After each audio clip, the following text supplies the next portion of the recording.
வணக்கம். ஆண்களுக்கு இலவச பஸ்ஸுக்கும் டிக்கெட்டுக்கும் ஓட்டு போட போகும் தமிழ் மக்கள் அனைவருக்கும் வணக்கம்.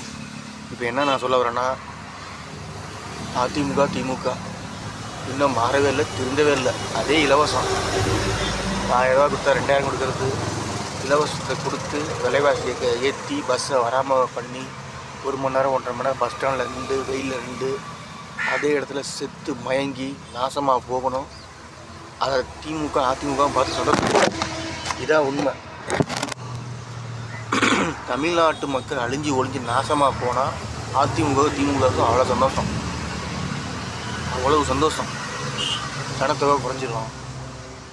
செத்தா 3 லட்சம், மாடு குத்தி செத்தா 10 லட்சம், 3 கேஸு ஃப்ரீயா. அடுத்து விலைவாசியை உயர்த்துவ. 6 ரூபா டிக்கெட்டை 12 ரூபா டிக்கெட்டை ஆக்குனது இந்த அதிமுக தான். அதிமுக தான் 12 ரூபா டிக்கெட்டை ஆக்குனுச்சு. ஆக 3 கேஸை கொடுக்குற மாதிரி கொடுத்து இன்னொரு பக்கெட்டு 30,000 கொள்ளையடிச்சிடுறது, வாங்கிடுறது. அரசியல்ன்றது பெரிய விஷயம். 3 கேஸு ஒருத்தர் கொடுக்குறனா உடனே அவர் நல்லவரா? ஜல்லிக்கட்டுக்கு 10 லட்சம் கொடுத்தா அதிமுக நல்லதா? கிடையாது. விலைவாசி உயர்ந்துடும், சரியாக வராது.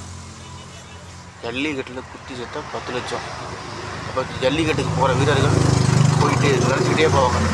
காயம் பாட்டா 2 லட்சம் 2 லட்சம் 2 லட்சம் 2 லட்சம், செத்தா 10 லட்சம் 10 லட்சம் 10 லட்சம் 10 லட்சம். அந்த 10 லட்சத்தை வச்சு 10 வீடு கட்டிடலாம். அவங்க 10 லட்சம் 10 லட்சம் 10 லட்சம் 2 லட்சம் 2 லட்சம் 2 லட்சம்னு சொல்லிக்கிட்டே போவாங்க வீரர்கள். அதாவது ஜல்லிக்கட்டு வீரர்கள், தமிழர்கள் ஜல்லிக்கட்டு வீரர்கள். வீரம். விவேகம் எங்கே போச்சு? விவேகத்துக்கு பரிசே இல்லையா? நீதி நேர்மை நியாய உண்மை சத்தியம்லாம் எங்கே போச்சு? பணம் பணம் பணம் பணம் என்ற இலவசன்ற பணம் என்ற வலையை வீசி தமிழ்நாட்டு மக்களை பிடிக்கிறது. அடுத்த 5 வருஷம் அதிமுக சிக்க போகிறீங்களா, திமுக சிக்க போகிறீங்களா?